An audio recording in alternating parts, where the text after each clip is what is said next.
সুস্বাগতম সবাইকে। আমি সুকুমার দেবনাথ। গতকাল রাতে আর প্লাস টিভিতে আমরা একটা আলোচনায় বসেছিলাম। বিষয়টা ছিল যে কুম্ভ বনাম আমাদের গঙ্গাসাগর। বনাম বলাটা আমি বললাম আর কি, বনামটা ছিল না, মানে দুটো জায়গার এই যে লক্ষ লক্ষ মানুষ আসেন, সেই ম্যানেজমেন্ট এবং তাদের নিরাপত্তার দায়, এই তীর্থযাত্রীদের নিরাপদে ঘরে ফেরা, মানে মেলা দেখানোর, এখানে রাখার এবং ঘরে ফেরা মানে ফিরিয়ে দেওয়ার যে বৃহৎ দায় পড়ে, যে রাজ্যে এটা সংগঠিত হয়। পশ্চিমবঙ্গের দায় পড়ে, যেহেতু গঙ্গাসাগর পশ্চিমবঙ্গে। আগে বলা হতো কি, সব তীর্থ বারবার, গঙ্গাসাগর একবার। এত জটিল এবং এত যোগাযোগ ব্যবস্থার দুরূহতা ছিল, জটিলতা ছিল, কষ্টসাধ্য ছিল এবং যথেষ্ট উপযুক্ত রাস্তাঘাটও ছিল না।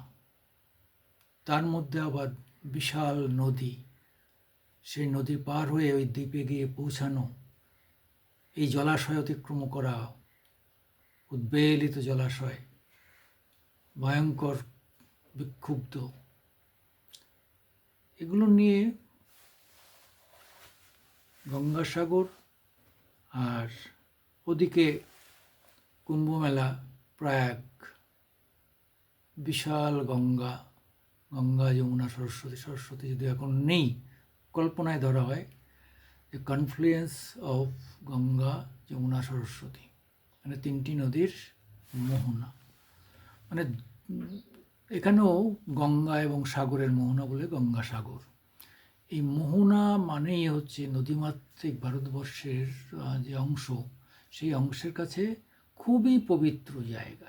মোহনাকে খুব পবিত্র জায়গা ধরে নেওয়া, একটা মিলন ক্ষেত্র। অর্থাৎ যেমন মানুষ স্বামী স্ত্রী হয়ে যাওয়ার পরে একটা পূর্ণতা পায়, একটা পরিবার তৈরি হয়, তার থেকে জন্ম, সব কিছু আবর্তিত হয় এই স্বামী স্ত্রীর পূর্ণতার মধ্য দিয়ে।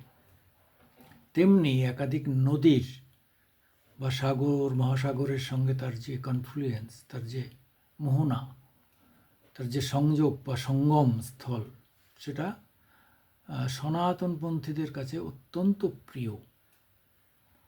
জল কখনো মানুষের কাছে এত প্রিয় হতে পারে?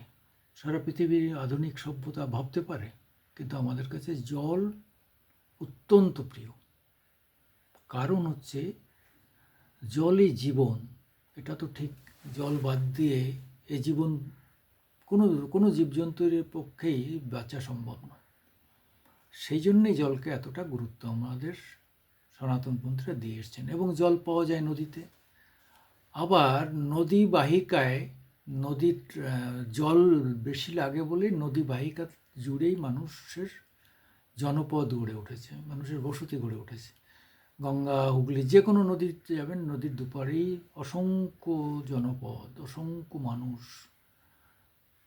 তাহলে বুঝতে হবে জীবনের সঙ্গে নদী এবং জল কিভাবে অসম্ভবভাবে জড়িয়ে আছে।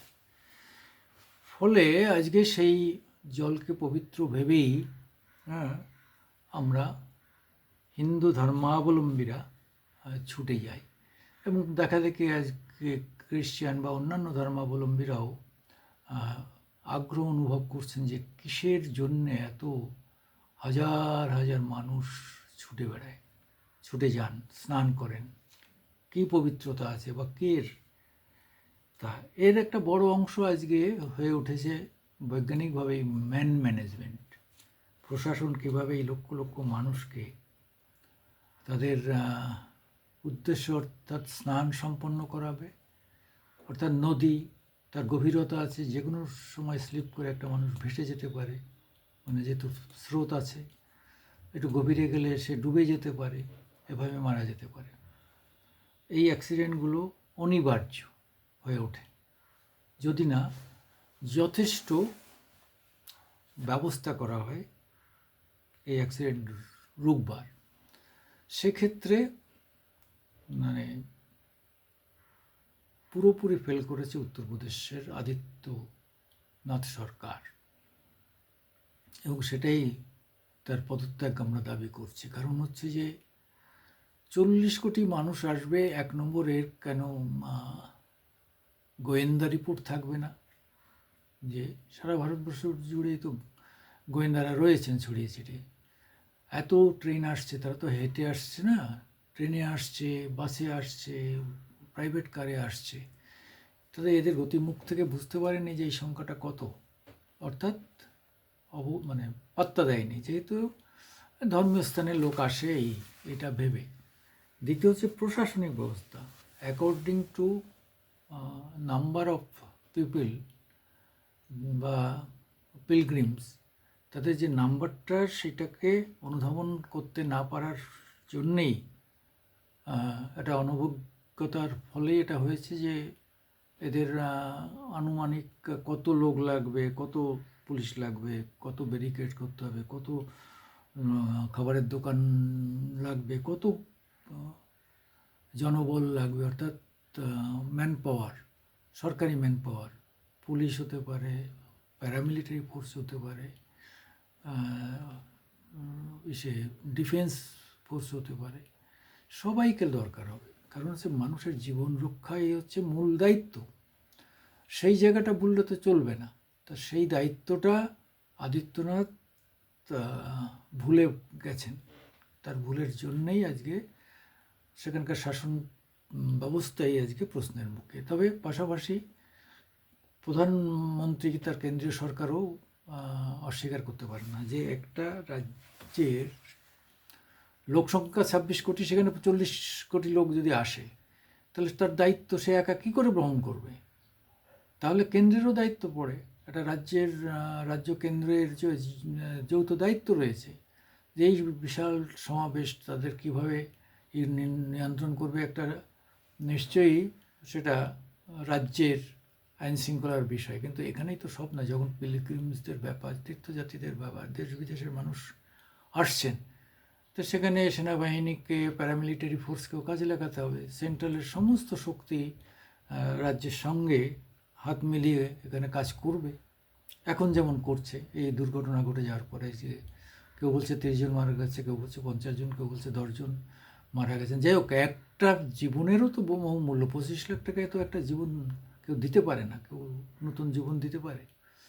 ফলে এসব নিয়ে আমরা ভীষণভাবে বিক্ষুব্ধ, মানসিকভাবে খুব যন্ত্রণাগ্রস্ত। আমাদের অনেক পশ্চিমবাংলার মানুষও গিয়েছিলেন, তারা কীভাবে নির্যাতিত হয়েছেন, মানে তাদের মনে হয়েছে আমরা লাঞ্ছিত হচ্ছি, আমরা অবহেলিত হচ্ছি, আমাদের চরম একটা অবহেলার শিকার হতে হচ্ছে। 2-1 জন মারাও গেছেন। এই যন্ত্রণা আমাদের দারুণভাবে নাড়া দিয়েছে। কাজেই আমরা চাই এই সরকার এই দায় স্বীকার করে পদত্যাগ করুক। আদিত্যনাথ সরকার পদত্যাগ করুন। আমি সুকুমার দেবনাথ, আমাদের আজকের দিন ইউটিউবে আপনাদের স্বাগত জানাই।